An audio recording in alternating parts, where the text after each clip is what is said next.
Hello and welcome to the Be Ready for the World conference. I am Victoria Renfro from Cambridge University Press and I'll be hosting your webinar. I am delighted to be joined by Fleur McLennan, who will take you through this session on active learning.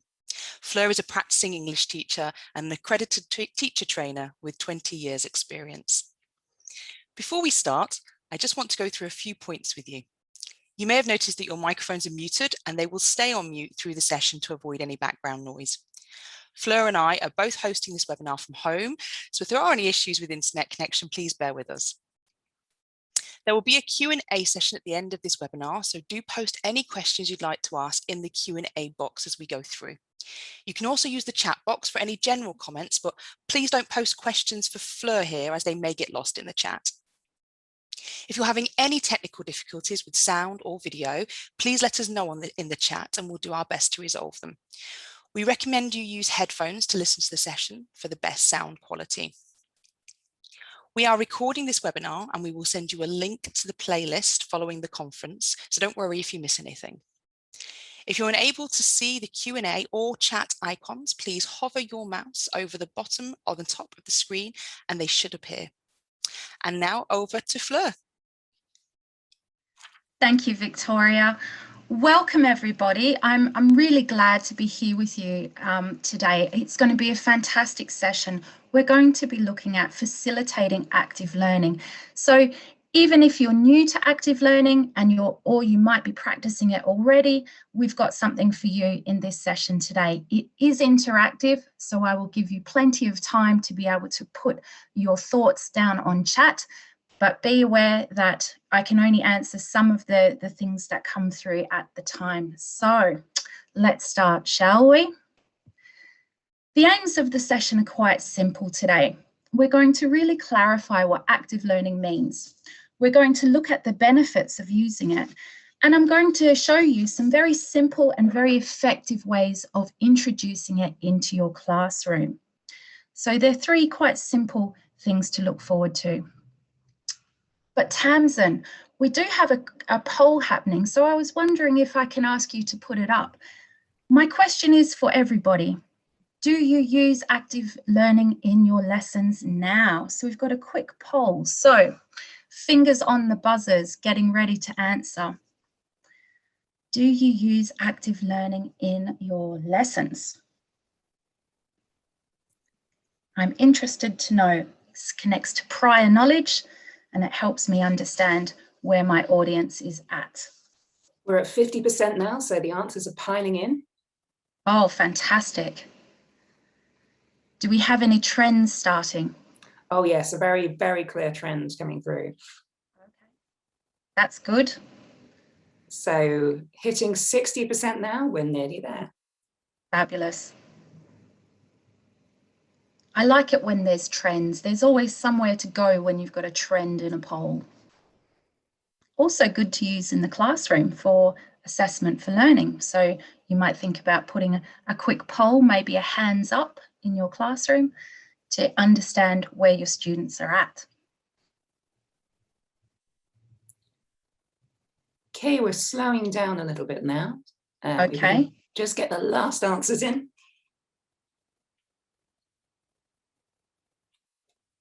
And I think that's all we're going to get. So I'm going to end the poll and share results. Oh, yes, please.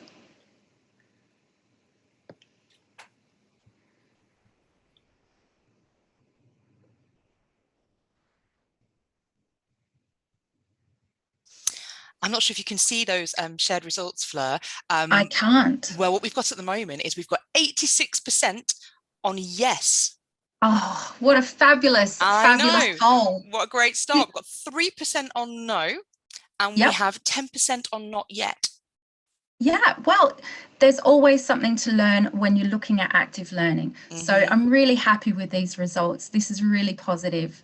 Okay, so let's get some definitions happening. What exactly is active learning? So it's not a specific thing. It is an approach. It is an approach that goes into your toolkit along with all of the other things that make you great teachers.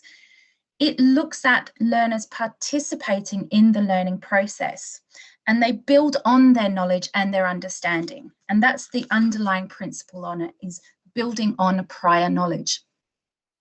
We design as teachers, giving them opportunities to express themselves in active ways. It doesn't mean moving around the classroom though, but allowing them to sort out their own learning and actually learn how to learn properly. So there's a lot of connections with metacognition in there as well, with this thinking about what is the best way to learn.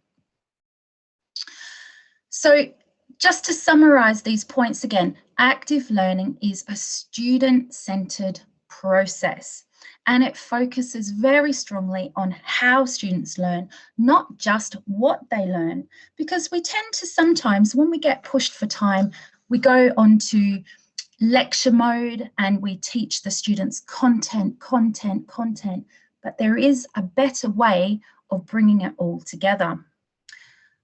So let's have a look at the benefits of it. So if we start at the top, we've got this idea of engagement. Active learning really does engage the learners, and attention is the key to learning. The more attention that you pay to the task, the more learning that's going to take place. But how do we engage them? That's an important question. But engagement is key to getting attention in the first place. Tasks do not have to be very long. They just need to have a solid learning objective behind it to capture attention and engage the students. So let's move on to confidence. This is the biggest benefit because it has the biggest reward for the students. This is so welcoming on so many levels.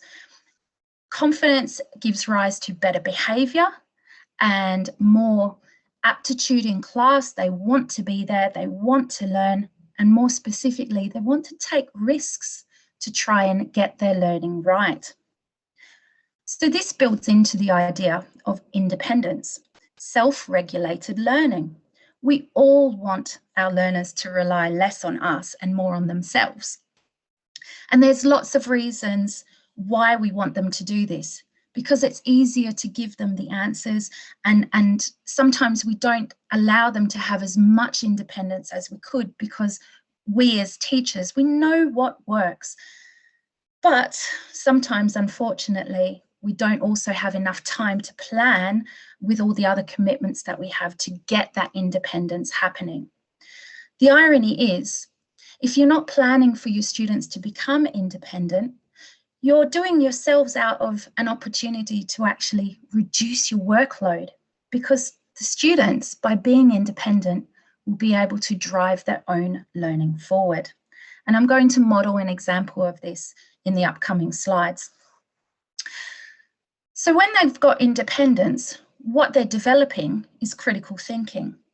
And critical thinking enables our learners to support themselves by being curious about what they learn and able to find strategies to find answers themselves with minimal input from the teacher. Doesn't mean you're not doing anything. You're using that critical thinking to observe how they're learning and where you need to guide them. There's always going to be a need for the teachers as a guide. You also need to encourage them and steer them into the right direction if they go off track. But one of the best parts of critical thinking is that you can really see where your students are going and you're not having your own words said back to you. So what does this result in? Better results. There's significant amounts of research on this. Active learning really, really does work. Several major studies have said that the effect size, so the increase in results, has as much as a 0.81 percentage point increase, which is like 1.5 grades at GCSE or IGCSE level. So it does result in better outcomes for the learners. So let's get on to you. Let's get you engaged. I'm going to get you to use the chat function, and I'm going to ask you, what is this object? So I'd like to hear what you can see, perhaps. Do you know what this is? What might it be used for? over to you, people. What is this object? So a couple of minutes to get your responses here. Oh, we've got responses coming in already. Oh, this is great. So tell me, what is card happening? Machine, potato slicer, something for cutting, a grater, something to do with ink, slicer, dough cutter, is it a loom, slicer, grater, potato slicer, ancient printer, dough cutter. Seeing some themes coming through here, lots of slicer, pasta cutters, and a lull here, a mousetrap, something to print, pastry shaper, paper cutter, photocopier, printer. Yeah. Oh, shredder.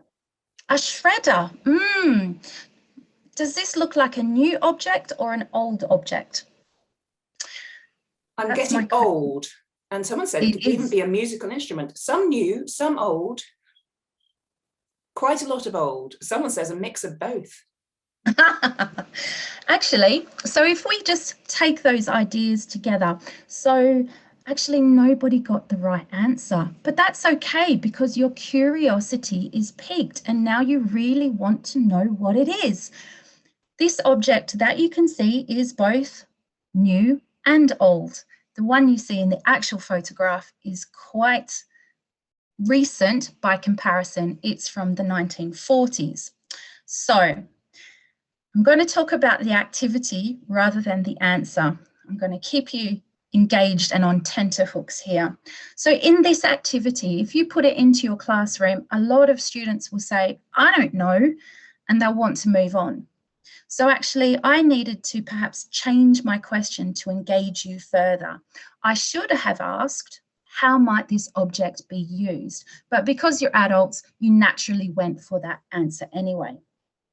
And then you start to notice these details about the object and you're tapping into your prior knowledge. This also increases your ability to answer the question. So the actual object is devised for making tablets. So you put the powder underneath the handle and you push it backwards and forwards, and it has like a texture on the underside, and it creates little balls which roll down across that. It looks like a grater and into the tray below. So it's actually for making medicines, and it's been used for hundreds of years to make tablets and capsules in that way. So there you go. Now we have an answer to what the object is. So something for you to reflect on here is, do you plan your questions in advance when you're putting them into your classroom? Because effective teaching involves not only asking those questions, but asking the right type of questions. And these questions that probe for depth and understanding from the students engage the learners more. But we also need to plan questions that seek understanding from the students, making sure we know what we need from them, especially when we've got English second language or multiple languages happening in the classroom. These are called concept check questions, or CCQs. They're really, really useful to see if even just one of your students doesn't understand the task. The protocol of a CCQ is really simple. After giving the students a task, ask them 3 questions that involve yes or no answers. Because yes or no answers really help with your language learners. So for example, I'm going to set you a scenario here. Class, I want you to write a paragraph about the main event of the story. Question number 1, are we writing about the main event? Hopefully the answer will be yes. Question number 2, are we writing a story? Hopefully the answer will be no. Question number 3, do we want to write a paragraph? Hopefully the answer will also be yes. So when we're using CCQs, we need to give them time for the students to process the language and bring it into an appropriate response as well. It also avoids things like, I don't know, or I have no answer, or I have no thoughts, things like this. It engages them, it makes them answer. And probing questions might sound a little bit like, is there another way to say this? Can you tell me how you got your answer? Is this true for everybody or just for some people? So the main idea is that you're checking formatively what they've understood rather than if they've understood. So questions are a great active learning tool. Do bear in mind that concept check questions just check for understanding of instructions though. So let's move it forward. Let's talk about modelling and scaffolding. Once we've given them time to engage with what we're trying to get them to learn, pardon me, we need to get them writing, because then they've got their knowledge there in written form and we can see whether they've understood. So models of writing guide students as they begin to practice. The model might be an example of good practice or practice that needs to improve. So both are worthwhile in helping students avoid common writing errors in the structure or the content of the writing. So you will find this goes across subject areas and across different disciplines. Models can be written by you as the teacher, or you can generate them from the students, but do make sure they're anonymous, particularly if you're using one as an example of how to improve. Asking the students what they would do to improve the writing or what is good about it, it builds metacognition, the strategies about how they're going to approach their own piece of writing. And it also provides a very useful differentiation tool and might be used in conjunction with something like a knowledge organizer for students who struggle with processing and organizing their thoughts. So let's have a look at scaffolds.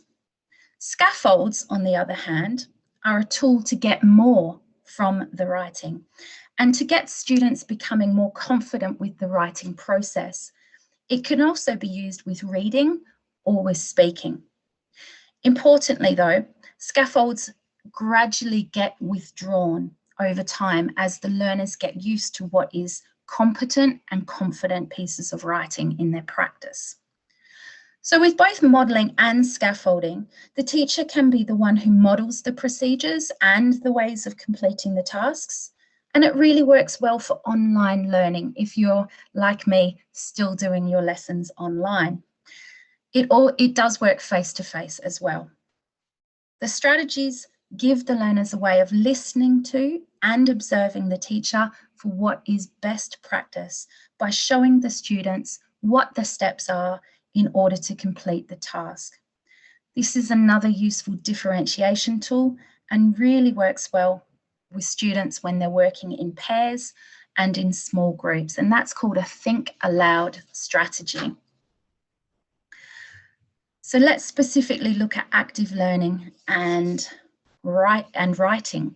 So this is a model of a scaffolded piece of writing.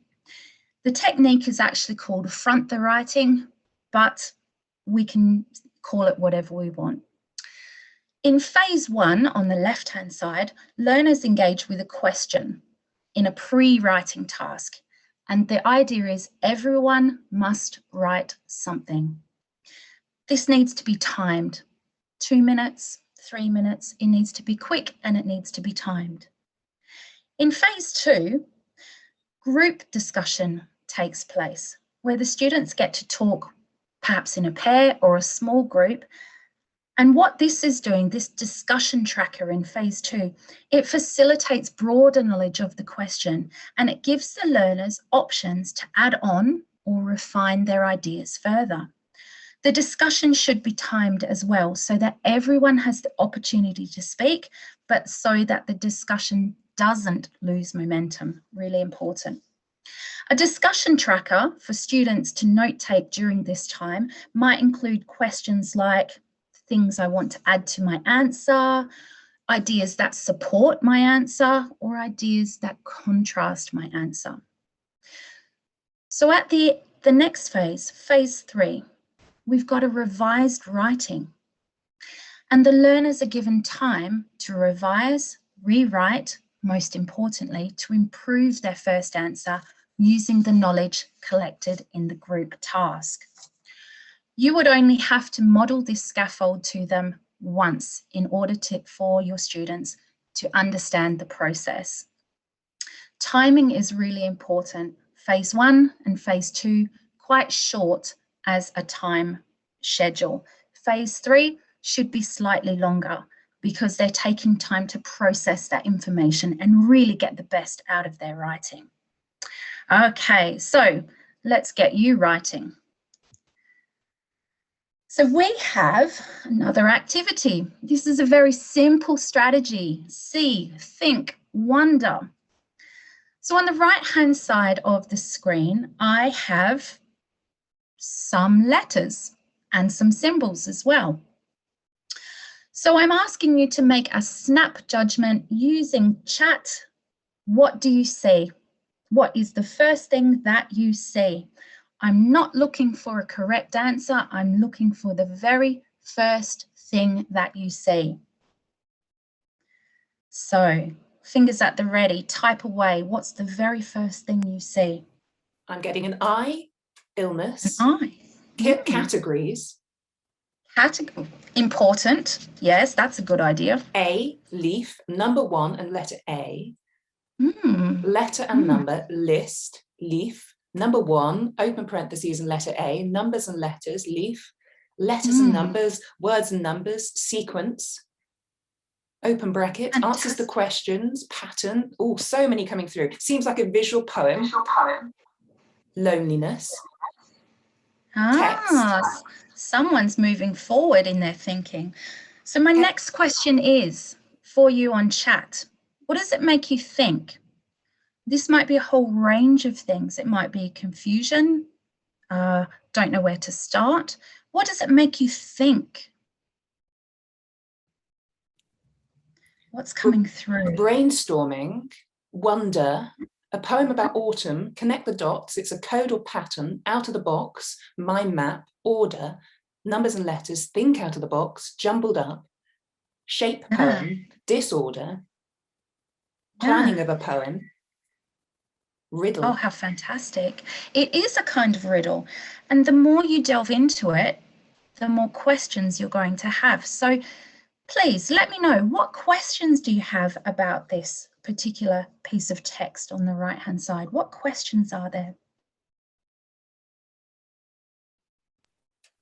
What is it? What language is this code? What language is this code? Great. Why is it written in this manner? What is the correct sequence to read it in? Why this type? How fantastic. Let's leave it there. So for some students that struggle to access maybe ways of looking at it, so they just see the language as a jumble. So I would ask 2 other questions. I would ask things like, how can we apply mathematical principles to this poem? Because you can see there are a number of numbers in there. Or if they're not quite there yet, we could just ask them to count how many characters are there in the poem in total. So this poem, by the way, I've just given you some of the answer here. This is a really great activity for students to use their language awareness to decode the poem. They will most certainly, just like you did, reject the writing to begin with, saying it's too hard, doesn't make sense. So encourage them to ask questions about it, like the how can we apply mathematics to this. We can encourage students to gain more from the text that we give them, whether it's in maths or science or English, by using ideas about inference and strategies and modelling, things like the think aloud strategy we had in the previous slide, or perhaps posing questions that link to language features such as, why are there no pieces of punctuation here? Is there a theme that emerges? So the text is really short and it's really complex actually, and it unfolds itself the more it is discussed. Students might notice that there's actually a total of 22 characters, and that includes the parentheses, and that right in the middle of the poem is the number 11. They might also bring up ideas about prime numbers or numbers that mirror, or discuss the meaning of one. The context of the poem, though, is really important. So if you are a language teacher and you want to use this, the context is really important. This poem was written by a poet called E.E. Cummings. He was a post-war poet, and he really decided that language needed to suit his style of expression and not the other way around. So he really played with lexis and syntax and structure and grammatical forms. And most importantly, he wrote on an old typewriter that was missing the letter L. So he had to substitute the letter L with the number 1. So now that you can see that crucial bit of context, that the 1 stands for an L, we can start to decode this poem. The idea is that it stands for a leaf falls, loneliness. Okay, so it is technically, it's a poem about autumn, and you can see the structure of the poem kind of reflects a leaf falling from a tree. So please use that one. The students love it. Okay, so let's look at motivation and practice really, really quickly. So you can see in the cartoon on the left, how are you so good at maths? Practice. Motivation and practice is really important. Motivation is complex though. And although the cartoon suggests that practice is going to solve all the motivational issues that students have, it's only part of the picture. Practice makes permanent, not perfect. Unfortunately, most of us have been raised to see that practice is going to make us become amazing at something. But actually, practice just makes us quicker and answers might come more easily, but this doesn't necessarily result in perfection. Take, for example, a student who practices and practices, but they just don't seem to progress. What will be the outcome? Ultimately, if we don't experience success at something, and after putting especially lots of effort in, we tend to lose that motivation. First, we lose focus on what we're trying to learn, and then we lose that persistence to keep trying. Teachers can be the force that reinvigorates that learner by giving them feedback that is saying something other than you must try harder. We can actually be quite demotivating to them sometimes. But what we want our learners to have is a way forward. For example, a student that just gives short answers to questions and never seems to be able to write more. Try the strategy of because, but, so. And you can do this with oral work as well. What it does is encourages students to add to their answer by using very simple connectives. So think of it, by practicing this yourself, encourage them to give more detail just by simply asking because, but, so. And what this does is starts the student to think about higher order skills like reasoning, like alternative answers, and consequences, because each of those connectives lead to other ideas. So let's have a look at misconceptions. These are common misconceptions about active learning. Active learning is all about the activity. Actually, no. Active learning is all about the learning, not all about the activity. Active learning takes too much time. Nope. Active learning doesn't have to take too much time at all. It could take seconds or minutes, and it is about creating an approach to learning that fully engages students. Active learning cannot be done in complete silence. Also not true. It can be completed in silence, and it usually happens that students get quieter because they're actively engaged and they're thinking hard. So we have another one about active learning involves being physically active and moving around. Well, yes, they can move around, but it doesn't require students to be physically active. It does require their brain to be active though. And active learning removes the teacher's influences. No. The teacher really has an important part to play in active learning. It's about your skillful planning and your teaching skills that are involved in drawing out and guiding that learning to be the very best it can be. So, taking 5 and coming to an end of this session before we go into Q&A. One thing I want you to think about is if you're not using active learning yet, or you're thinking about it, but you're not really sure, think of it as an instead of rather than an add-on. Changes to your teaching, they do take time, and there will be things that work well with your groups and things that don't. So feeling overwhelmed can be really easy. My advice is start really small and start with a class or a lesson that you're really confident with to take that first little step and make the first little change. Number 2, planning. The importance of planning, and good planning takes time. Think carefully about what you want your students to achieve.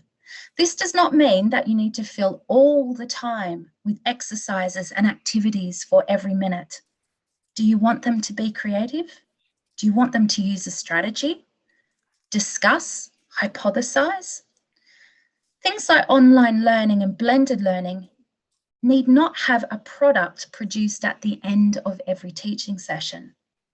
Be strategic with what you want.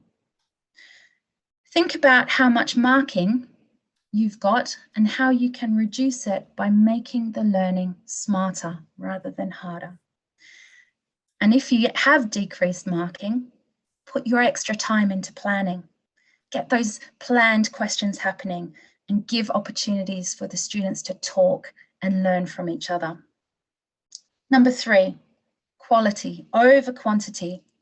Learning does come from a combination of factors. It comes from teaching strategy, subject, difficulty of task, student engagement. Quality of teaching involves planning for a targeted outcome and being very clear about instructions, asking planned questions, providing good models or scaffolds, and giving feedback that the students can find useful and provide a platform for them to improve. Choose your texts carefully. Number 4, whether you are in English, in maths, in science, in arts, doesn't matter. Choose texts carefully to build on student engagement. And it also involves your engagement as well. Short texts, advertisements, film trailers, short films, music videos, poems. They can all help. And actually, we are all language learners. So choosing your text carefully to engage your students and bring those lessons to life are really important. Finally, teachers love a challenge. This first wave of the pandemic has taught us several things as well. So when it comes to this idea about taking up the challenge, the first thing that teachers have learned is that we can embrace changes and we can embrace challenge, and we can do it a lot better than other professions. But probably more importantly, families now all over the world have renewed appreciation for teachers. In the face of a crisis, teachers tend to innovate. So don't give up and don't give in. You've absolutely got this. We love a challenge. So Tamsin, back to you. I'm gonna ask for a question and answer. Well, it's Victoria. Victoria. I was going to come with the Q&A. No, not a problem. Hello. Thank you so much, Fleur. Such an interesting session, so much to take away. I've had lots of questions. Thank you so much to everybody that's taken the time to post a question. I've responded now as far as I can, and I've roughly grouped the questions. So Fleur, the first bunch of questions will come as no surprise. Active learning and online teaching. Of course, yes. We all know what the challenges are. What would be some key suggestions? You can't lose momentum. That is the thing that I have to bring into all of my lessons that are online at the moment. So it is about having very short, very structured lessons that bring the students in and making sure their cameras are on and their microphones are on so that they can see each other and see themselves. Communication is all about a social product here. We need to see each other. So if you are still online learning, keep giving them opportunities. It doesn't necessarily have to result in an essay or a series of questions. You can do all that stuff orally. Absolutely, yes.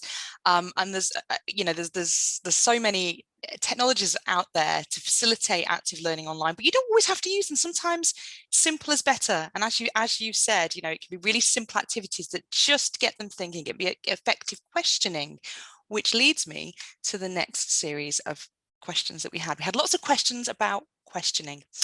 And some of those questions were around how to make sure that your questions are the right kind of questions. We had a few participants saying, how do I know that my questions are good enough, the right questions? There's two ways of thinking about questions. Well, actually, there's lots of different ways.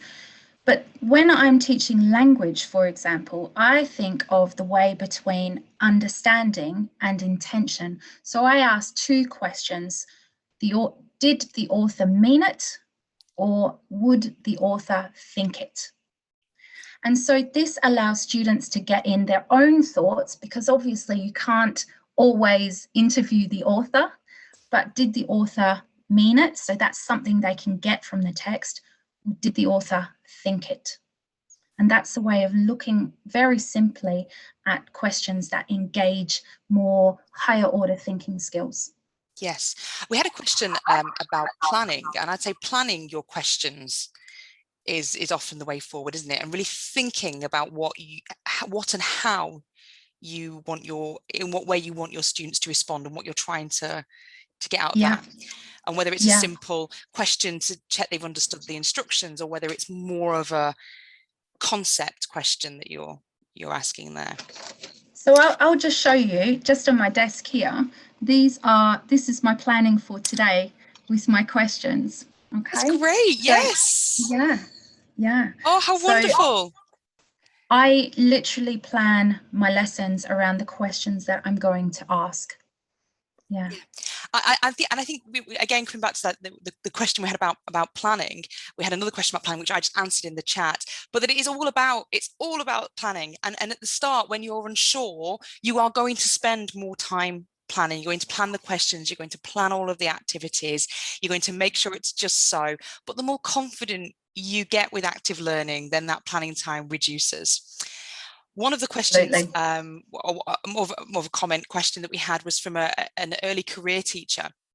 And she was asking about, in the first year of teaching, what problems am I likely to encounter with active learning?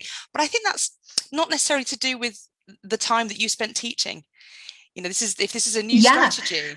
I've been teaching for decades now, and I can say with authority that sometimes the best plans to get that learning happening, sometimes it falls on its face. And you know what? You have to pick yourself up, dust yourself down and go, why didn't that work? Oh, I didn't give enough time, or perhaps that it was too advanced for them. So you've got to think about how you did the strategy, reflect on it, and come back fighting the next time. Absolutely, yes, and you're right, and that's nothing to do with how long you've been teaching. We want to take risks, we want to challenge ourselves, we want to try new things. They're not always going to work, and that doesn't matter whether you've been teaching a year or longer than a year. Just, that's going to happen. Very true. Good. Yeah. And we had some questions about dealing with lack of focus or short attention spans. And I think that is an issue that active learning kind of intrinsically addresses. But do you want to speak a little bit about that? Yeah, so we always have students, particularly teenagers, who disengage. They can't be motivated. There's nothing you can do.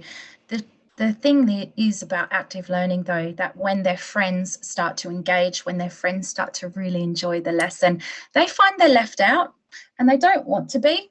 So they kind of look around and go, oh, it's not cool to not be engaged, and they join in. Also, perhaps having a one-to-one conversation with them, because everybody brings baggage to a classroom. No matter where it is, they've always got something happening. So perhaps looking after that emotional well-being, saying, can I help you? Is there anything wrong? I've noticed that you're not trying as hard as you normally do. Just give a bit of time to them, a bit of care as well. Yeah, you're right. I mean, we're all social creatures, but teenagers are so socially motivated, and we need to bear that in mind and also harness that to our advantage. That's absolutely right. Sorry, I actually missed a part of one of the questions about questions. What if you have a class that is painfully shy and they just won't respond to your questions orally? What would you do, Fleur? Here on my desk here, I have these beautiful post-it notes. Hang on, they're all blank at the moment, but I give these out to students. You know, I put them on their desk and I get them to write their answer down. I get them to fold it up. I get them to put it in a little box for me if I'm face to face, or if I'm online, I've made them buy these so that they can go and just show me, just like that on the screen, and show me what their answers are. Shyness takes a lot of time to uncover. Okay, I have a daughter who's painfully shy, but it's little bits. Keep a smile on your face, really happy that you're engaging anyway. Just keep encouraging them. They'll get there. Absolutely. And in a way, online teaching and learning really can help those super shy students, can't it? Because they've always got a way to communicate with you that doesn't involve using their voice. And we can use things like polls, like all those fantastic tools like Menti to get them really engaged, to get them thinking actively and to give their responses, which I also think, I know it's a bit of a side point, but that does help with assessment for learning with very shy students as well, doesn't it? Where it might be harder to do it in the classroom. And also, if I can just add on, online, I found, because I have a whole class of bilingual learners that are afraid of speaking English to me because they think that their language is not good enough. But if you put them in a breakout room with just 2 or 3 of them, so hopefully the platform that you use allows that to happen, you'll find that they might happily talk to each other and get right onto that learning. So do use breakout rooms. Yeah, of course, yes, when the focus of the teacher isn't there. Of course, that might not always work, but sometimes it can really work, can't it? And without the teacher, they might start chatting away. Right, well, I am afraid that is all we have time for. I'm so sorry for this to end. We hope you've enjoyed the webinar. Thank you for all your questions. Apologies if we didn't get round to answering yours. I hope that I did group them around main themes there, and you've had the theme of your question responded to. Thank you so much to Fleur for taking the time to be with us today. I'm sure I speak for everyone. I say it was a very enjoyable and informative session. As we said earlier, we'll be recording this session and uploading it to YouTube, so you'll be able to revisit this webinar and share with colleagues, and we hope you do. I hope you enjoyed today, and thank you once again for joining us. It's been wonderful to have you all. Thank you, Fleur.